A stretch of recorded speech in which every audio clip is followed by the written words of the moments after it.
اعوذ باللہ من الشیطان الرجیم بسم اللہ الرحمن الرحیم فلیأتوا بحدیث مثلہ ان کنتم صادقین صدق اللہ مولانا العظیم۔ الحمدللہ والشکر للہ۔ آج لیکچر نمبر 10 ہے اور ہماری دورہ قرآن 2023 کی 10ویں نشست ہے۔ ہماری آج کی گفتگو کا عنوان ہے انسان خطاب الوہیت کا اہل مخاطب یا نااہل مخاطب۔ بہت اہم ٹاپک ہے، یہ بہت سمجھنے والی چیز ہے۔ عنوان کی جو میں نے اس کا انتخاب کیا، اس پر میں نے آپ کو اندازہ نہیں کہ سینکڑوں بار سوچا اور پھر یہ مجھے سمجھ آئی کہ یہ اس کا عنوان صحیح فٹ آتا ہے۔ خطاب الوہیت کا کل ہم نے ذکر کیا تھا اور اس میں میں نے قرآن مجید سے جو پروردگار کے خطابات تھے وہ کل ذکر کیے تھے، اس سے سمجھ گئے تھے آپ کافی حد تک، اور میں نے جہاں اپنی گفتگو کو ختم کیا تھا آج کی گفتگو میں وہیں سے سٹارٹ کر رہا ہوں۔ آخری جو کلمات تھے نا میرے، آخری، بس یوں سمجھیں کہ اس سے میں اب آگے قدم اٹھانے لگا ہوں، ٹھیک ہے۔ آج کی جو عنوان ہے نا، یہ سمجھیں بنیاد ہے چند اگلے لیکچرز کی، کچھ آگے آئیں گے، اس کی یہ بنیاد ہے۔ چونکہ ہم نے ایک حصہ تقریباً مکمل کر لیا ہے پیچھے، تو ہم تھوڑا سا مزید اب آگے بڑھنے لگے۔ تو سوچئے، کیا انسان بحیثیت انسان خطاب الوہیت کو سمجھنے کا اہل ہے یا نہیں؟ یہ سوال ہے۔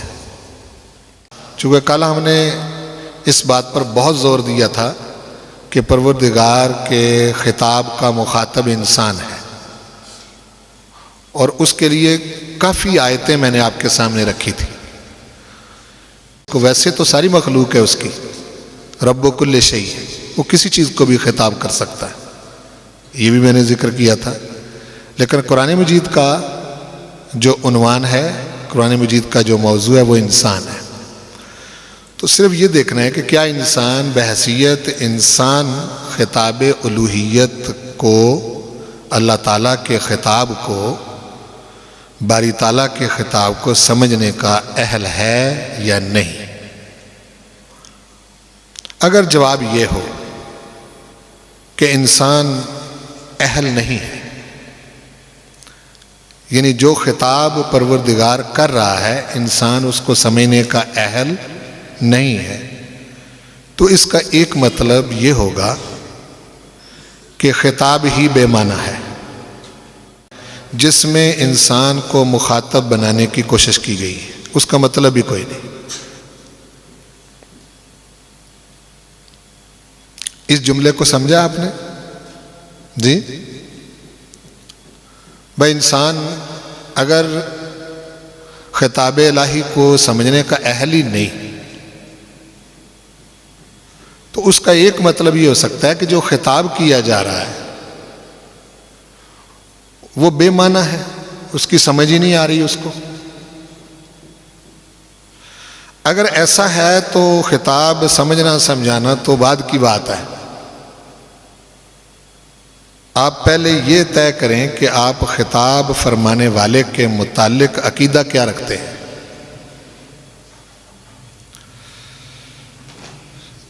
اگر یہ خیال ہے کہ خطاب ہی بے معنی ہے اس لیے سمجھ نہیں آ رہا، تو پھر خطاب سمجھنا سمجھانا تو پھر بعد کا مسئلہ رہ گیا نا۔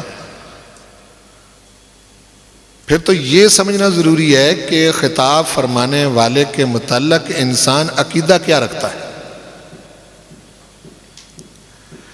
کہ اللہ رب العزت معاذ اللہ انسان کی سمجھ کے مطابق بات کرنے کا اہل ہی نہیں، یہ عقیدہ ہو سکتا ہے؟ نہیں۔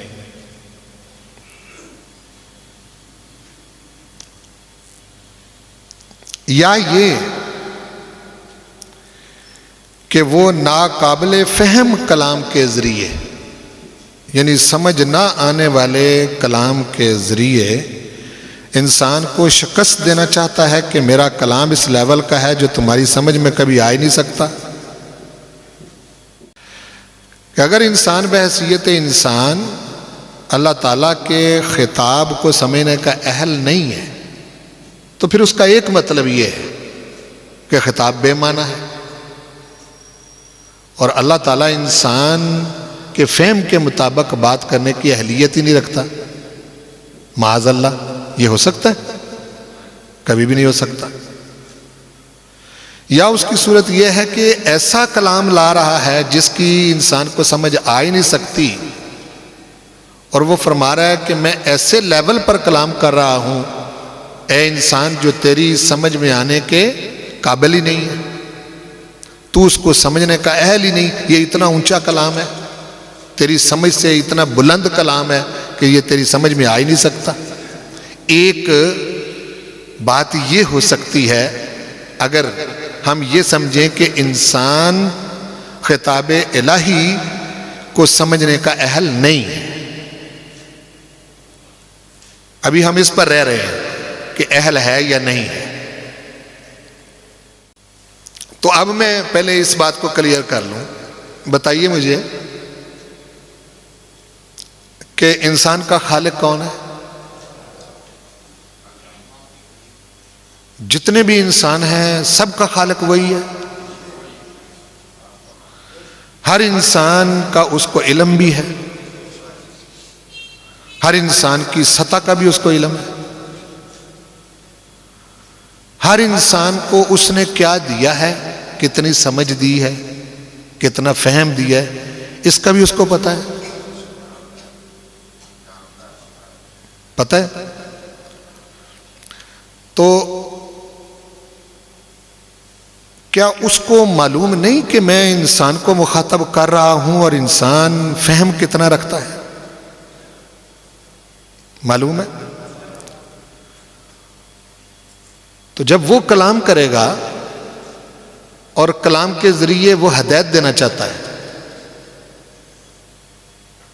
رہنمائی دینا چاہتا ہے نا، وہ انسان کو ہدایت دینا چاہ رہا ہے۔ قرآن مجید کتاب ہدایت ہے، ہدی للمتقین ہدی للناس ہے نا جی۔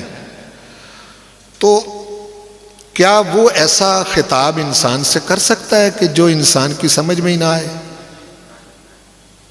تو پھر خطاب بے معنی نہیں ہے، یہ طے ہو گیا، ٹھیک ہے۔ اچھا، دوسری بات یہ ہے کہ اگر اس نے ہدایت دینی ہے انسان کو تو کیا وہ اس طرح کی صورتحال اختیار کر سکتا ہے کہ کلام اس طرح کا لائے جو انسان سمجھ ہی نہ سکے اور انسان کو کہے تو اپنی حیثیت پہچان، میرا کلام اس لیول کا ہے جو تیری سمجھ میں نہیں آ سکتا، دینی اس نے ہدایت ہے؟ ہو سکتا ہے؟ میری بات کو سمجھے نہیں سمجھے جی؟ تو اس کا مطلب یہ ہے کہ اگر ہم یہ کہتے ہیں نا کہ جی انسان بحیثیت انسان اللہ کے خطاب کو سمجھنے کا اہل ہی نہیں، تو پھر یہ معنی نکلتا ہے جو میں نے بتایا۔ تو کیا ایسا ممکن ہے؟ نہیں۔ دوسرا مطلب اسی کا، اگر ہم کہیں نا کہ انسان بحیثیت انسان اللہ تعالیٰ کے خطاب کو سمجھنے کا اہل نہیں، تو اس کا دوسرا مطلب یہ ہوگا کہ مخاطب اہلیت سے محروم ہے،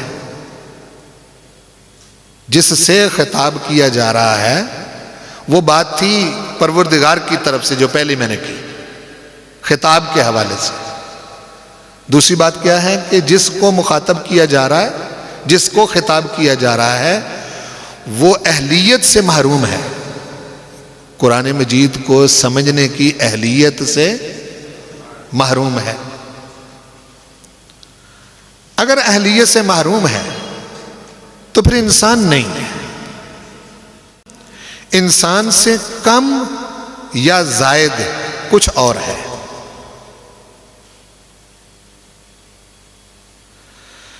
یا تو انسان اپنے مرتبے سے گر گیا ہے، یا تو انسان اپنے مرتبے سے گر گیا ہے، یا انسان ہونے سے بڑھ گیا ہے. دو میں سے کوئی ایک بات ہے. انسان نہیں. اگر خطاب الہی کو سمجھنے کی اہلیت سے محروم ہے تو بولو پھر انسان نہیں ہے. یا انسان ہونے کے مرتبے سے گر گیا ہے، یا انسان ہونے کے مرتبے سے بڑھ گیا ہے.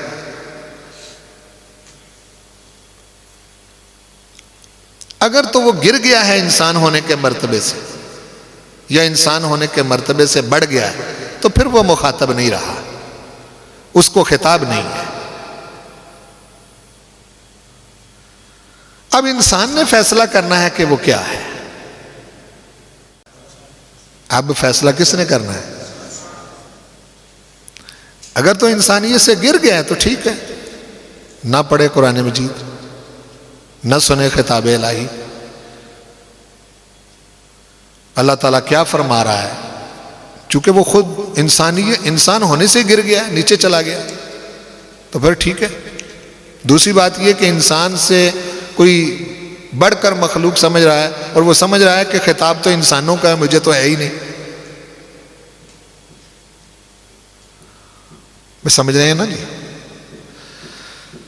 تو انسان ہونے کا کمال بہرحال اسے اہلیت کے منصب پر فائز کرتا ہے. اگر انسان ہے تو پھر وہ خطاب الہی کو سمجھنے کا اہل ہے. یہ بات سمجھ آ گئی جتنی میں نے عرض کی؟ بولیے جی.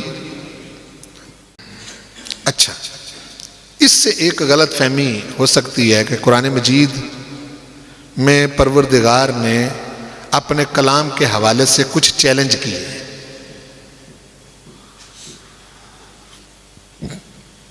ایک چیلنج سورۃ البقرہ میں ہے، وَإِن كُنتُمْ فِي رَيْبٍ مِّمَّا نَزَّلْنَا عَلَىٰ عَبْدِنَا فَأْتُوا بِسُورَةٍ مِّن مِّثْلِهِ وَادْعُوا شُهَدَاءَكُم مِّن دُونِ اللَّهِ إِن كُنتُمْ صَادِقِينَ فَإِن لَّمْ تَفْعَلُوا وَلَن تَفْعَلُوا فَاتَّقُوا النَّارَ الَّتِي وَقُودُهَا النَّاسُ وَالْحِجَارَةُ أُعِدَّتْ لِلْكَافِرِينَ. یہ سورۃ البقرہ میں اس کی میں نے ایک آیت لکھی ہے صرف.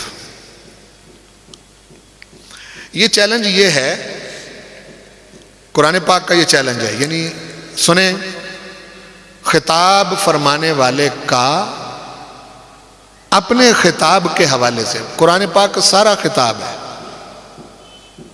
وہ میں نے چند آیتیں آپ کے سامنے رکھی تھیں. کئی جگہوں پر اللہ تعالیٰ نے خطاب نہیں کیا، یا ایھا الناس کہہ کے، یا ایھا الذین آمنوا کہہ کے، لیکن وہاں بھی خطاب ہے. الحمد سے لے کے والناس تک پورا قرآن مجید خطاب الہی ہے. بولو کیا ہے خطاب؟ اس کے پیرائے جدا جدا ہے. بعض اوقات وہ خطاب قصص میں ہے، بعض اوقات وہ خطاب قوموں کے سابقہ حالات بیان کرنے کی صورت میں ہے، بعض اوقات وہ خطاب کوئی حکم انسانوں تک پہنچانے کے لیے، بعض اوقات وہ خطاب انسانوں کو کسی چیز سے منع کرنے کے لیے. ٹھیک ہے؟ خطابات کی بڑی ساری صورتیں ہیں. بہرحال یوں سمجھ لیں کہ الحمد سے لے کے والناس تک پورا قرآن مجید خطاب الہی ہے. اس خطاب الہی کے بارے میں، یعنی پورے قرآن مجید کے حوالے سے مختلف جگہوں پر قرآن مجید کے اندر ہی چیلنج موجود ہے. ان میں ایک چیلنج کا میں نے یہاں ذکر کیا، دوسرا چیلنج سورہ یونس میں ہے، ایک چیلنج سورۃ الطور میں ہے. یہ جو چیلنج ہے یہ سورۃ البقرہ کی آیت نمبر 23 میں ہے.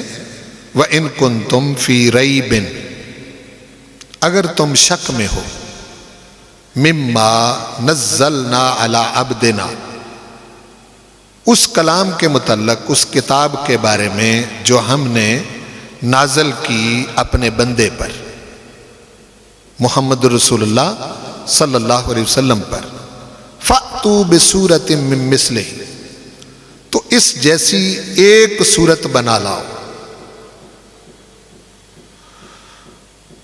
وَادْعُوا شُهَدَاءَكُم مِّن دُونِ اللَّهِ، اور اللہ کے علاوہ اپنے سب مددگاروں کو بھی بلا لو، ملا لو ان کو بھی ساتھ۔ اللہ کو تو اس لیے نہیں ملانا کہ وہ اسی کا کلام ہے، اللہ کے سوا اپنے باقی سب مددگاروں کو بھی بلا لو، ان کنتم صادقین، اگر تم سچے ہو۔ دیکھو یہاں پروردگار یہ ارشاد فرما رہا ہے کہ اگر تم سمجھ سکتے ہو کہ اس طرح کا خطاب، اس طرح کی کتاب، اس طرح کا کلام انسان بنا سکتا ہے، انسان کر سکتا ہے، انسان بول سکتا ہے ایسے کلمات اپنی سمجھ، اپنی عقل کے ساتھ، اپنی صلاحیتوں کے ساتھ کوئی اس طرح کا کلام کر سکتا ہے، تو چیلنج ہے، لاؤ فَأْتُوا بِسُورَةٍ مِّن مِّثْلِهِ، اس جیسی کوئی صورت بنا لاؤ، ان کنتم صادقین، اگر تم سچے ہو۔ فَإِن لَّمْ تَفْعَلُوا، اور اگر تم نہیں لا سکے، وَلَن تَفْعَلُوا، اور ہرگز نہیں لا سکو گے۔ دیکھو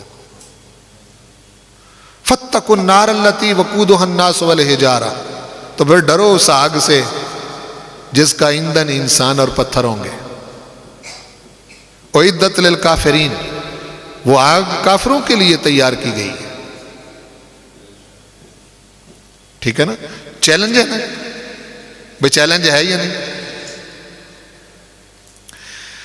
دوسرا مقام سورہ یونس میں ہے، وہ میں پڑھ دیتا ہوں تاکہ آپ سمجھ جائیں۔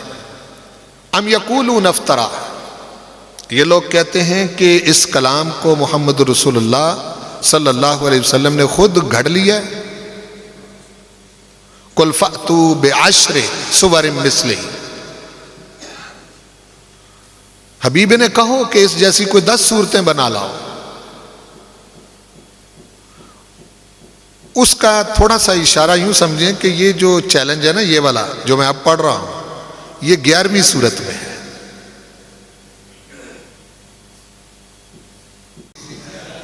سورہ یونس قرآن مجید میں اس ترتیب سے، جس ترتیب سے ہمارے سامنے موجود ہے، اور یہی ترتیب صحیح ہے ہمارے لیے، یہی ٹھیک ہے، ہمیں مزید الگ سے کوئی ترتیب نہیں چاہیے۔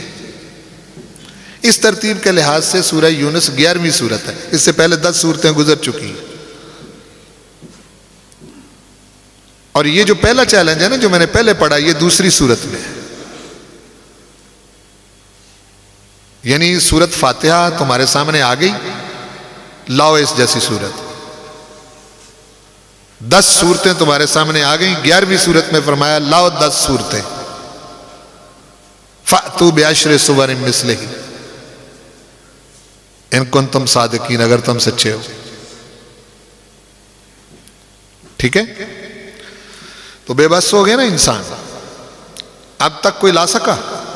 کوئی ایک صورت، کوئی 10 صورتیں نہیں ہیں۔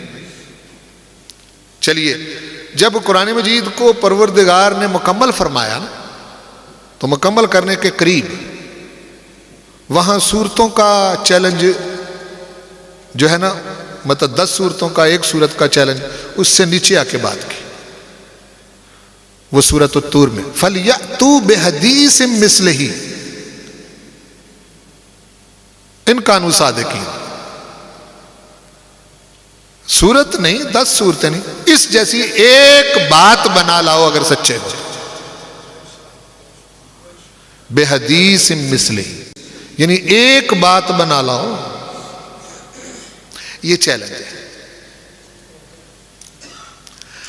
اب اس چیلنج سے ایک غلط فہمی ہو سکتی ہے، جس کا میں نے ازالہ کرنے کی کوشش کی، وہ سمجھیں۔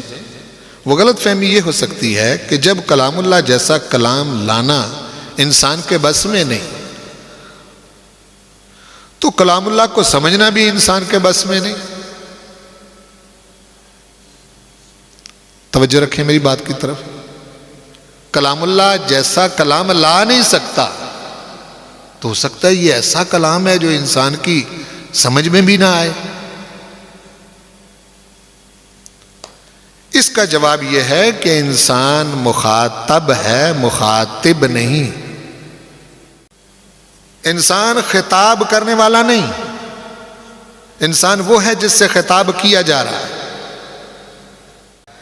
اس کلام میں انسان کو باور کروایا جا رہا ہے کہ تم خطاب کرنے والے ہرگز نہیں بن سکتے۔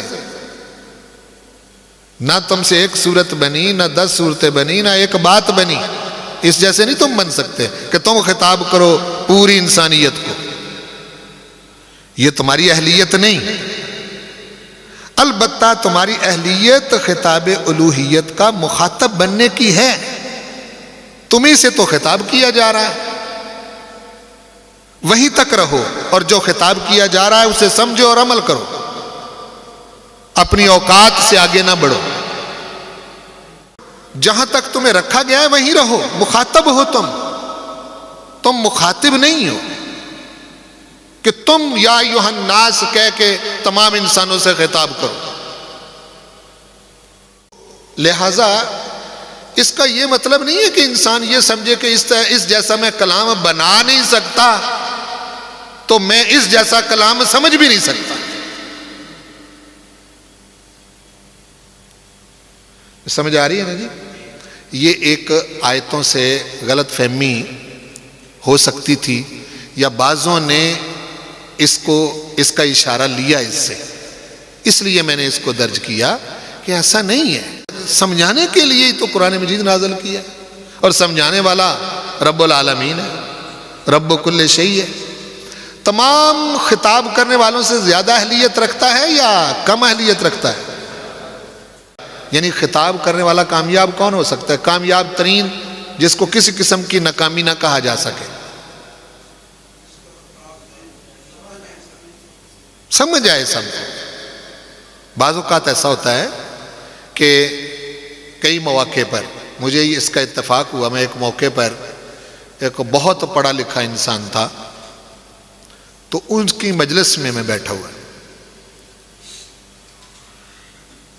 حالانکہ یہ دعویٰ بہت بڑا ہوتا ہے، بہرحال لوگ ان کے بارے میں سمجھتے تھے کہ یہ ہر قسم کے سوال کا جواب دے سکتا ہے۔ بعض اوقات اس طرح کی ذہنیت انسانوں کی بن جاتی ہے، تو وہ پھر لوگوں کو عام اجازت دی جاتی ہے کہ بھئی جو سوال کرنا ہے کرو، ہم تو اس اہل نہیں، ہم تو اس طرح نہیں کرتے، ٹھیک ہے نا جی؟ ہمارا موقف یہی ہوتا ہے، جو ہم بیان کریں اس کے متعلق اگر آپ کا کوئی سوال ہے تو وہ کریں۔ لیکن بعض اوقات ایسے ہوتے ہیں جی، بڑے بڑے دنیا کے اندر علامہ ہیں، اس مجلس میں کسی بندے نے سوال کیا، وہ سوال حواس خمسہ ظاہری اور حواس خمسہ باطنی کے متعلق تھا۔ حواس خمسہ ظاہری تو یہی ہے، سننے کی صلاحیت، ہاں جی، دیکھنے کی صلاحیت، سونگھنے کی صلاحیت، چکھنے کی صلاحیت، چھونے کی صلاحیت۔ اس کا بعض لوگوں نے ذکر کیا ہے کہ 5 حواس خمسہ باطنی ہیں، یہ ظاہری ہیں وہ باطنی۔ وہ کسی نے سوال کر دیا، یہ ہو سکتا ہے اس کا ذوق یہ ہو یا وہ اس کو سمجھتا ہو۔ وہ جو علامہ صاحب تھے اس مجلس میں، انہوں نے حواس خمسہ باطنی کی وضاحت شروع کی، اس طرح کی کہ وہ پورے مجمع میں سے کسی کو سمجھ ہی نہیں آئی۔ سارے تو کند ذہن نہیں تھے۔ بعد میں جب بات کی حضرت، بات تو آپ سے انہوں نے وضاحت کے لیے پوچھی تھی، تو آپ نے اس لیول کی بات کی ہے کہ وہ کسی کی عقل سمجھ میں آئی ہی نہیں۔ تو انہوں نے جواب کیا دیا، وہ جواب وہ کہنے لگے کہ یا تو بات اس طرح کرو کہ سب کو سمجھ آئے، تو یا بات اس طرح کرو کہ کسی کو بھی سمجھ نہ آئے۔ تو وہ جو بات کرنے والا اگر اس کا ذہن یہ ہے کہ میرا کلام اس لیول کا ہو کہ وہ کسی کو سمجھ ہی نہ آئے، تو وہ سمجھانے کے لیے تو نہیں نہ کر رہا۔ تو کیا خطاب الہی ایسا ہو سکتا ہے؟ ایسا نہیں ہے، یہ بات سمجھنے والی۔ اچھا، آگے ایک بڑا مسئلہ جو ہر دور میں رہا اور اس دور میں بھی ہے، وہ یہ ہے کہ کیا عربی زبان قرآن مجید سمجھنے میں رکاوٹ ہے؟ یہ ایک سوال ہے۔ ہم مادری طور پر عربی نہیں جانتے، تھوڑا سا ہم آگے پڑھ لکھ جائیں تو اردو جان جاتے ہیں، وہ ہمارے ماحول سے میچ کرتی ہے، مطلب پنجابی کے ساتھ ساتھ ہی تقریباً اس کے الفاظ ملتے جلتے ہیں، تو وہ ہمیں جلدی سمجھ آ جاتی ہے۔ تو ہم پنجابی بولتے ہیں، پنجاب کا رہنے والا پنجابی بولے گا، خیبر پختونخوا کا رہنے والا پشتو بولے گا، ٹھیک ہے نا جی، بلوچستان کا رہنے والا بلوچی بولے گا، سندھ کا رہنے والا سندھی بولے گا۔ یہ علاقائی زبانیں ہوتی ہیں اور ان کو مدر ٹنگز کہتے ہیں، یعنی مادری زبانیں ہوتی ہیں۔ مادری زبانیں سیکھنے کے علاوہ دوسری زبان جو ہے وہ آدمی جلدی سیکھ جاتا ہے جس کا ماحول پرووائڈ ہو جائے۔ زبانیں گرامروں سے نہیں سیکھی جاتی، یہ بات ذہن میں رکھیں۔ اس سے کوئی تھوڑی سمجھ، یوں سمجھیں کہ ذرا طریقے سے اور ضابطے اور قاعدے کے مطابق کسی کی سمجھ آنے لگ جاتی ہے، باقی زبانیں سیکھنے کے لیے گرامرز پڑھنے کی ضرورت نہیں ہے کہ پہلے آپ گرامر سیکھیں، ٹھیک ہے جی، پہلے آپ جو ہے نا مثلا عربی زبان آپ نے سیکھنی ہے تو آپ پہلے المنجد کو رٹا لگائیں، وہ جو عربی ڈکشنری ہے وہ آپ کو پہلے حفظ ہو جائے، اور اس کے بعد پھر آپ علم الصرف کی اعلیٰ اعلیٰ کتابیں پڑھیں، علم النحو کی اعلیٰ اعلیٰ کتابیں پڑھیں، علم بلاغت کی آپ اعلیٰ کتابیں پڑھیں، علم معانی کی آپ اعلیٰ اعلیٰ کتابیں پڑھیں، تو پھر آپ کو وہ زبان سمجھ آئے گی۔ تو ایسا نہیں ہے۔ اب پنجابی بھی تو ایک زبان ہے نا، آپ جب پنجابی سیکھ جاتے ہیں تو اس کے لیے آپ نے کون سی ڈکشنری یاد کی تھی؟ پنجابی کی کوئی گرامر پڑھی تھی آپ نے؟ اس کے لیے پہلے کوئی اور علوم سیکھے تھے کہ جس سے آپ کو پنجابی آگے کیسے آگے؟ کیا عربی زبان قرآن مجید سمجھنے میں رکاوٹ ہے؟ یہ ایک مسئلہ ہے، اور یہ بات بہت کرتے ہیں لوگ۔ یہ میں نے پروفیسروں کو کرتے دیکھا ہے، ڈاکٹرز جو ہیں پی ایچ ڈی ان کو کرتے دیکھا ہے، علماء کو یہ بات کرتے دیکھا ہے، وہ کہتے ہیں سب سے بڑی رکاوٹ ہی عربی زبان ہے۔ قرآن مجید کو سمجھنے میں سب سے بڑی رکاوٹ عربی زبان ہے۔ تو خطاب پنجابیوں سے بھی ہے قرآن کا، خطاب اردو بولنے والوں سے بھی ہے۔ دنیا کی کوئی زبان بولنے والا شخص ہو، اس کو قرآن مجید کا خطاب ہے یا نہیں؟ تو عربی زبان رکاوٹ بن گئی، ٹھیک ہے؟ تو سمجھیے مادری زبان کے علاوہ کوئی دوسری زبان سیکھنا انسان کے لیے کبھی بھی مشکل نہیں رہا، لیکن ترجیح آپ کس کو دیتے ہیں یہ سمجھنا ضروری ہے۔ آپ نے کسی دوسرے ملک میں جانا ہے، فرانس میں آپ نے جانا ہے، تو آپ کوشش کر کے فرانسیسی سیکھ لیتے ہیں پنجابی ہونے کے باوجود، ماشاءاللہ، یعنی اس کا مطلب ہے صلاحیت ہے۔ جی جی، جرمن جانا ہے تو جرمن زبان کوشش کر کے سیکھ لیتے ہیں، بولو ابھی سیکھ لیتے نہیں سیکھ لیتے۔ آپ نے امریکہ جانا ہے یا برطانیہ جانا ہے تو کوشش کر کے انگلش سیکھ لیتے ہیں۔ آپ نے چائنا میں جانا ہے تو چائنیز زبان سیکھ لیتے ہیں نا، کوشش کر کے۔ سیکھی جا سکتی ہے یا نہیں سیکھی سکتی؟ بولو نا جی۔ مثال کے طور پر وہ جو امریکہ جاتے ہیں یا برطانیہ جاتے ہیں یا فرانس جاتے ہیں یا چائنا جاتے ہیں، وہ سب پڑھے لکھے ہوتے ہیں،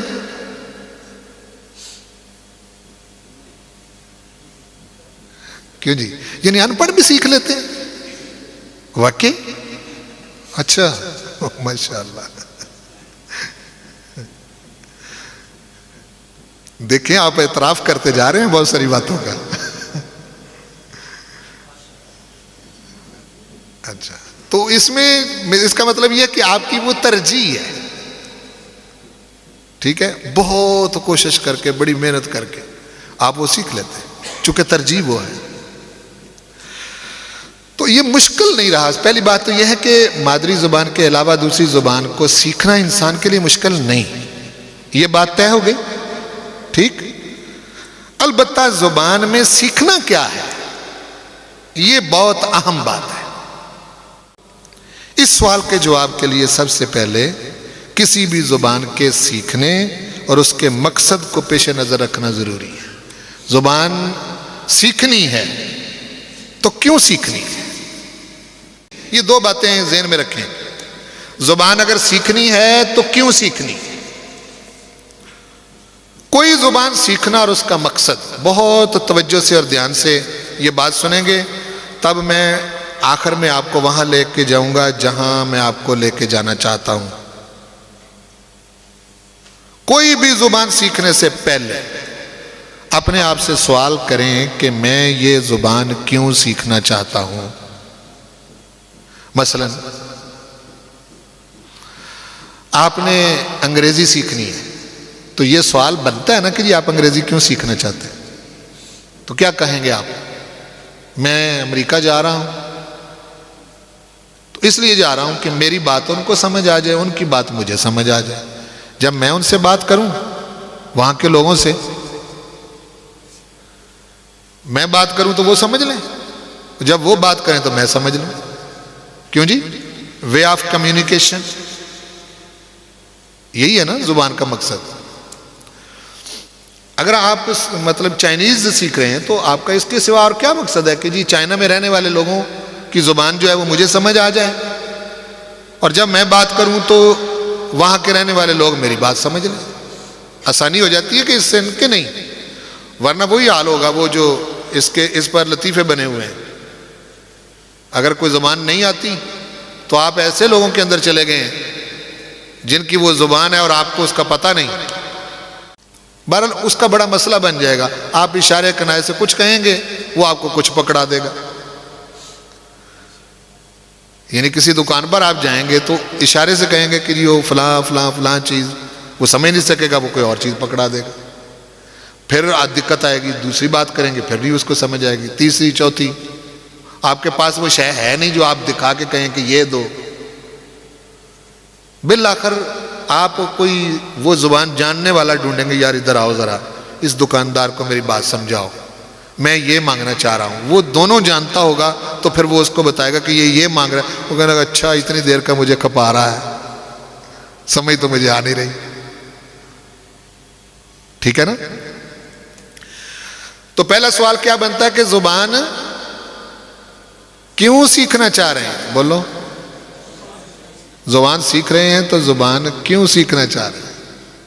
اگر آپ نے یہ طے کر لیا ہے کہ زبان کیوں سیکھی جائے تو زبان کیسے سیکھی جائے کا مسئلہ کافی حد تک حل ہو جاتا ہے. پتہ ہے کہ جی یہ مقصد ہے اور اس کا رستہ ہم ڈھونڈ لیتے ہیں کہ نہیں ڈھونڈتے؟ ڈھونڈ لیتے ہیں.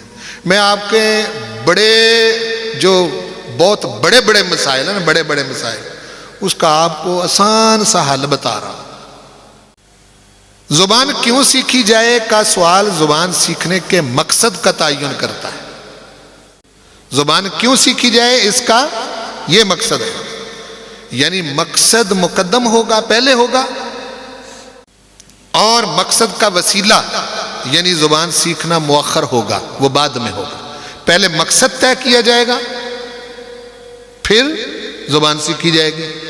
زبان وسیلہ ہے مقصد حاصل کرنے کا، کہ اس زبان کو میں اس لیے سیکھ رہا ہوں کہ میں اس زبان کے ذریعے یہ مقصد پانا چاہتا ہوں.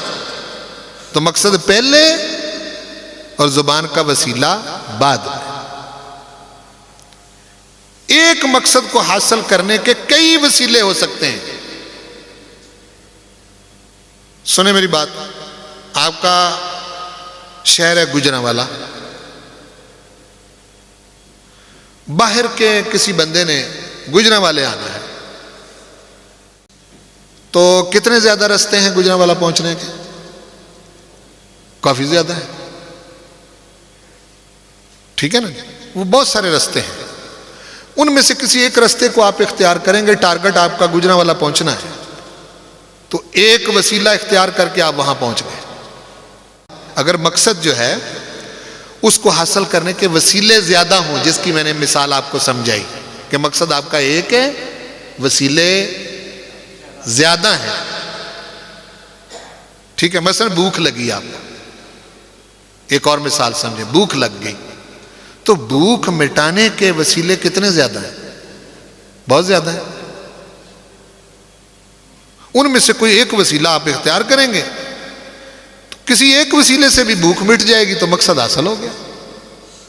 آپ روٹی کھا لیں، بھوک مٹ جائے گی، ایک وسیلہ چاول کھا لیں، ایک وسیلہ یہ ہے کہ وہ اویلیبل نہیں تو برگر کھا لیں۔ بھوک مٹانا مقصد ہے، پینا ایک مقصد ہے، پیاس لگ گئی، پیاس بجھانا مقصد ہے، تو کتنے زیادہ ذریعے ہیں؟ ان میں سے کوئی ایک اختیار کر لیں گے تو مقصد پر پہنچ جائیں گے۔ تو یہ ہے کہ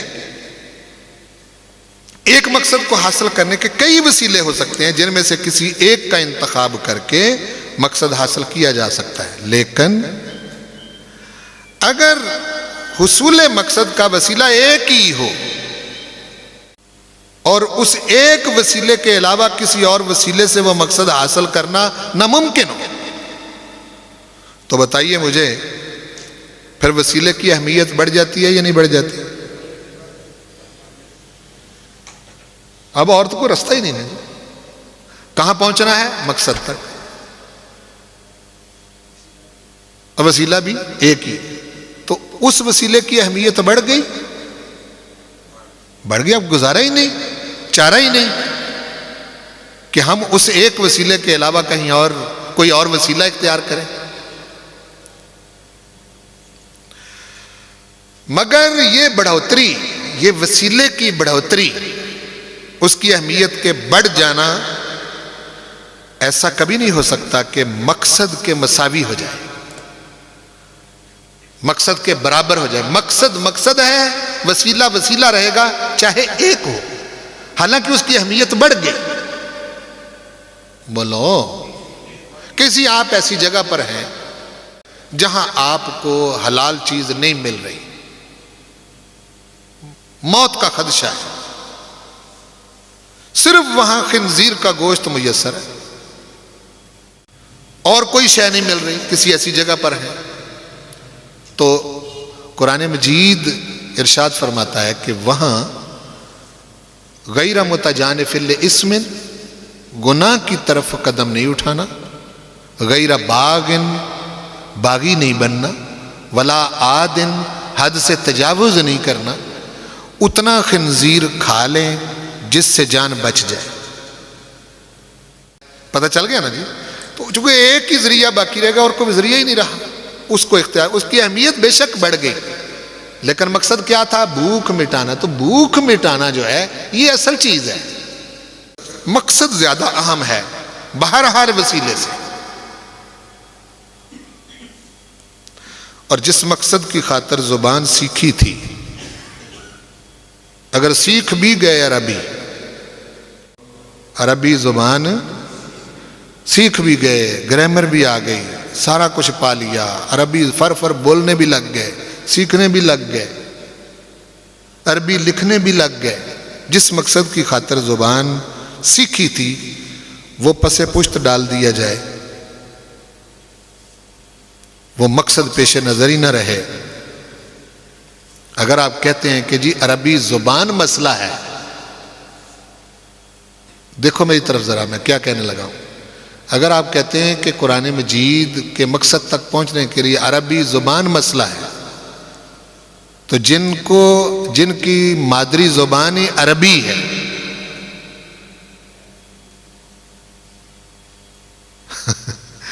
جن کی مادری زبان ہی، ان کے لیے مسئلہ نہیں نہ رہنا چاہیے، لیکن مسئلہ ہے۔ سمجھ آ رہی میری بات کی؟ دیکھو ذرا ان کو کہاں پہنچ گئے ہیں عربی بولنے والے، اور بھائی عرب جو ہیں وہ کہاں پہنچ گئے ہیں؟ اگر یہی مسئلہ ہے تو پھر ان کے لیے تو یہ مسئلہ نہیں ہونا چاہیے۔ تو مسئلہ یہ نہیں، کیا کہہ رہا ہوں، مسئلہ یہ مسئلوں کا مسئلہ کوئی اور ہے.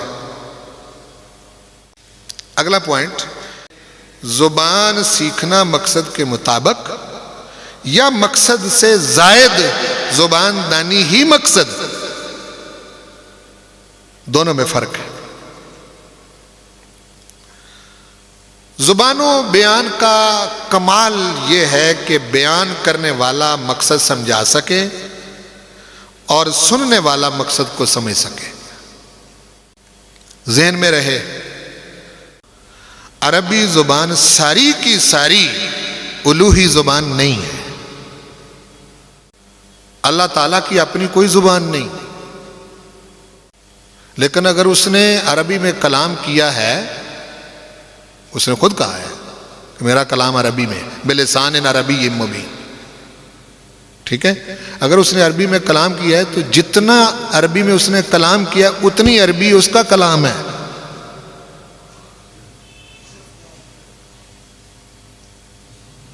نہیں سمجھے بات کو؟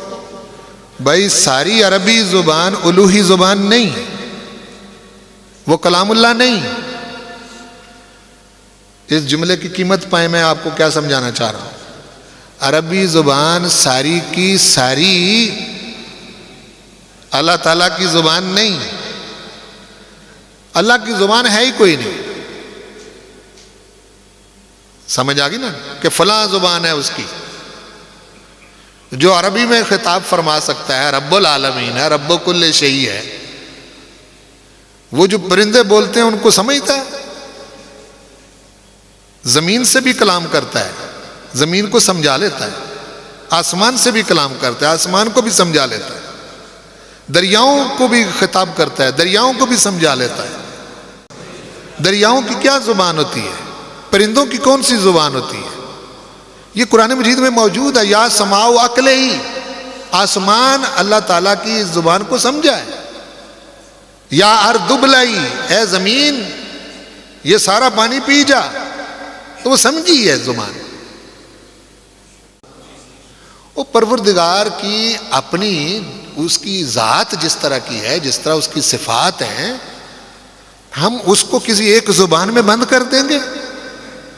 نہیں، ایسا نہیں ہے.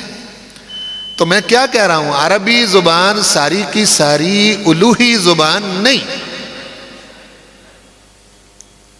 قرآن مجید جن الفاظ میں ہے صرف وہ الوہی زبان ہے. دیکھو فرق کتنا بڑا ہے. اگر اب سنو مشکل کیا بنتی ہے. جو بڑے بڑے اہل علم جو بات کرتے ہیں نا، مشکل کیا بنتی ہے.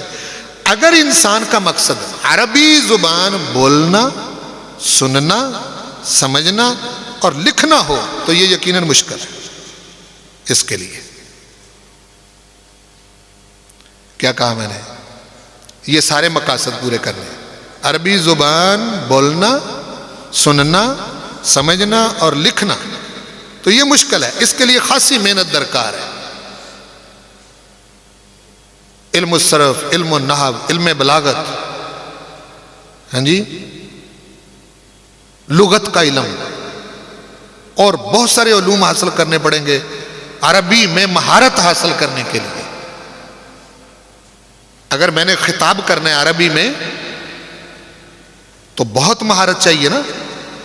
اگر میں نے عربی لکھنی ہے فریلی تو بہت مہارت چاہیے. اور بغیر کسی دقت کے اگر میں نے عربی سمجھنی ہے تو بہت مہارت چاہیے. اس کے لیے بڑی محنت دیکھا. یہ ہے بات جس کے پیش نظر لوگ کہہ دیتے ہیں عربی زبان بڑی مشکل ہے، کیسے قرآن کو سمجھیں. لیکن اگر عربی زبان اس قدر جاننا مقصود ہو جس سے قرآن مجید پڑھ کر سمجھ سکیں اور سمجھ کر پڑھ سکیں تو یہ بہت آسان ہے. اب ہم لمیٹڈ ہو گئے ہیں، محدود ہو گئے ہیں. اب ہم نے ساری عربی زبان سیکھنی نہیں. ہمیں اس سے کیا، نہیں آتی تو کوئی مسئلہ ہے. اگر عربی زبان ہمیں بولنی نہیں آتی تو کوئی پرابلم ہے بھائی. لکھنی نہیں آتی تو کوئی پرابلم ہے. نہیں ہمیں پڑھنی آتی اور جو کتابیں عربی کی لکھی ہیں نہیں پڑھنی آتی تو کوئی مسئلہ نہیں. لیکن اگر آپ قرآن مجید کی عربی کو سمجھ کر پڑھ نہیں سکتے اور پڑھ کر سمجھ نہیں سکتے تو یہ مسئلہ ہے. بالخصوص اس وقت زیادہ آسان ہو جاتا ہے یہ کام قرآن مجید والی عربی سیکھنا جب انسان کے ذہن پر خطاب فرمانے والے کی ہستی اور منصب کی عظمت کا غلبہ ہو. بولو بھائی, جب یہ پتا ہو کہ یہ خطاب کون فرما رہا ہے, جب یہ پتا ہو کہ وہ رب العالمین اور رب کل شیء ہے, وہ مجھ سے خطاب کر رہا ہے, میں اس کا مخاطب ہوں, میرے ساتھ بات کر رہا ہے, تو پھر یہ کام آسان ہو جاتا ہے. اور وہ ادراک رکھتا ہو کہ مجھے مخاطب بنانے والا کون ہے. اس کی بات سننے سمجھنے کے لیے اگر انسان کو مشقت اور دشواری بھی برداشت کرنی پڑے تو کیا حرج ہے. مگر یہ اس وقت ممکن ہے جب انسان یہ سمجھے کہ یہ میری ضرورت ہے, میرے ہی فائدے کے لیے ہے, مجھے زندگی میں ہدایت اس کے علاوہ کسی اور ذریعے سے مل ہی نہیں سکتی. کیوں جی مزید اور محدود کرنے لگا ہوں. یہ تو پھر قرآن مجید کی عربی ہے نا, اس کی 6666 آیتیں ہیں. آپ کہیں گے کہ یہ تھوڑی ہے جی, آپ کہہ سکتے ہیں نا بھائی الحم سے لے کے والناس تک, یہ کون سی کوئی تھوڑی ہے جی. ٹھیک ہے ساری عربی سے تو آپ نے جوان چھڑا دی, لیکن قرآن مجید کون سا تھوڑا ہے. اب میں مزید آپ کو تھوڑا سا نیچے لانے لگا ہوں. یہ سارا ہی خطاب ہے. سب سے پہلے کام کیا کرنا ہے, اور جو میرا اگلا لیکچر ہوگا لیکچر نمبر 11, اس میں یہ جو آخری پوائنٹ ہے اس کی میں مزید تفصیل بتاؤں گا. ٹھیک ہے. سب سے پہلے انسان خود کو دیکھے اور اس کے مطابق قرآن پڑھ کر سمجھے. توجہ رکھیں, یہ اب میں آپ کو بتانے لگا ہوں. دیکھیں جی ادھر میری طرف دیکھیں. میرے شب و روز ہیں, میری رات اور دن ہے. رات دن گزارتے گزارتے میں ایک مہینہ گزارتا ہوں, مہینہ 12 مہینے گزارنے کے بعد میں سال گزارتا ہوں. یہ شب و روز گزرتے مہینہ اور مہینے گزرتے ہوئے سال کے اندر کافی چیزیں میری زندگی کی طے ہو جاتی ہیں. اسے میں ہوں نا, مجھے پتا ہے کہ میں فجر کے وقت اٹھتا ہوں تو فجر کے بعد میں ظہر تک کیا کرتا ہوں, ظہر سے عصر تک کیا کرتا ہوں, عصر سے مغرب تک کیا کرتا ہوں, مغرب سے عشاء تک کیا کرتا ہوں, عشاء سے فجر تک کیا کرتا ہوں. پتہ ہے ہر بندے کو. اچھا روٹین میں بعض اوقات ایسا ہوتا ہے کہ روٹین کے جو شب و روز میں نے گزارے اس میں کچھ اور کام بھی پڑ جاتے ہیں, وہ مہینے میں طے ہو جاتے ہیں کہ مہینے کی روٹین کیا ہے. کیوں جی 12 مہینے گزارنے کے بعد کافی چیزیں طے ہو جاتی ہیں, پھر تھوڑی بہت رہ جاتی ہیں جو پوری زندگی پر محیط ہوتی ہیں, وہ بہت کم ہے. مثال کے طور پر آپ کے 2 بیٹے ہیں تو آپ نے ان کی شادی کرنی ہے تو زندگی میں آپ کو 2 بار واسطہ پڑے گا. آپ کے گھر کے 2 فرد ہیں, انہوں نے فوت ہونا ہے تو اس کا حوالہ آپ کے گھر میں 2 مرتبہ ہے. حج آپ پر فرض ہو گیا, زندگی میں 1 بار فرض ہے. ٹھیک ہے نا جی. وہ جو پوری زندگی پر محیط کے آپ کے کام ہے نا وہ بہت تھوڑے ہیں جن کا کبھی واسطہ آپ سے پڑتا ہے. شب و روز دن رات میں بہت ساری چیزیں طے ہو جاتی ہیں, مہینے میں بھی ہو جاتی ہیں, سال میں کافی چیزیں طے ہو جاتی ہیں. کیا مجھے اپنی زندگی کا 1 دن اور 1 رات اور 1 مہینے اور 1 سال کا جائزہ لینا میرے لیے مشکل ہے؟ بولیے. اس سے میں کافی چیزیں طے کر لوں گا. میں اگر دکاندار ہوں تو مجھے پتا ہے نا کہ میں نے کیا کرنا ہے. اگر میں استاد ہوں کسی ادارے میں پڑھاتا ہوں تو مجھے پتا ہے نا جی میں نے کیا کرنا ہے. اگر میں کسی دفتر میں کام کرتا ہوں تو وہ سارے کام سارے زمانے کے لوگ وہی تو نہیں نہ کرتے, الگ الگ کرتے ہیں. یہ بات سمجھ گئے. اور یہ اس کو کر سکتے ہیں آپ آسانی سے. کوئی گوشوارہ کو خاکہ بن سکتا ہے یا نہیں بن سکتا؟ بولیے بھائی. بن سکتا ہے. اگر بن سکتا ہے تو بس پہلے آپ نے یہ کام کرنا ہے. میرا دن رات میں کیا کام ہے, میں ایک مہینے میں کیا کرتا ہوں، ایک سال میں مجھے کن کن چیزوں سے واسطہ پڑتا ہے. چونکہ میں ہوں، میرا ایک دائرہ ہے میری زندگی کا، میں آل راؤنڈر نہیں ہوں اس دنیا میں. بولا نا، میں اگر ٹیچر ہوں تو میں نے ٹیچنگ کرنی ہے، اگر میں دکاندار ہوں تو میں نے دکانداری کرنی ہے، اگر میں دفتر کا اہلکار ہوں تو میں نے وہ کرنا ہے، اگر میں پولیس مین ہوں تو میں نے وہ کام کرنا ہے، اگر میں وزیر اعظم ہوں تو میں نے وہ کام کرنا ہے، اگر صدر ہوں تو میں نے وہ کام کرنا ہے، وزیر اعلیٰ ہوں وہ کام کرنا ہے، بولو ڈپٹی کمشنر ہو تو وہ کام کرنا ہے. کہ سب کا وہی کام ہوتا ہے؟ الگ الگ ہیں سب کے. ایک بندہ اپنی زندگی میں جس طرح دن رات گزارتا ہے اور جس طرح اس کا مہینہ گزرتا ہے، جس طرح یہ پلٹ کے آتا ہے مہینہ، اسی طرح ایک سال گزارتا ہے، اس میں کافی چیزیں طے ہو جاتی ہیں. بس اس کا ایک گوشوارہ بنا لیں. اور ان پڑھ ہے نا آپ، نہیں پڑھے ہوئے، تو کسی قرآن مجید کے ماہر کے پاس بیٹھ کے اپنی زندگی کے جو معمولات ہیں اس کے بارے میں پوچھ لیں اس سے کہ قرآن مجید اس کے بارے میں کیا کہتا ہے. کتنا آسان ہو گیا؟ آسان ہو گیا، کافی آسان ہو گیا جی. بس اتنا کام آپ نے کرنا ہے، اتنا آپ پر فرض ہے، مستحب نہیں. آپ مخاطب ہیں کتاب الہی کے، آل راؤنڈر نہیں ہے کہ آپ ساری دنیا کے کام خود کریں. اور قرآن مجید تو آسمانوں سے لے کے زمین تک، شرق سے لے کے غرب تک، شمال سے جنوب تک، زمین نہیں، زمین کے علاوہ بھی اس کے اندر کیا باہر کیا، اس کے بارے میں تو بہت کچھ ہے. آپ کہاں کھڑے ہیں، کیا کر رہے ہیں، اس کے متعلق آپ سے الگ خطاب ہے قرآن مجید کا. اتنا معلوم کر سکتے ہیں یا نہیں کر سکتے؟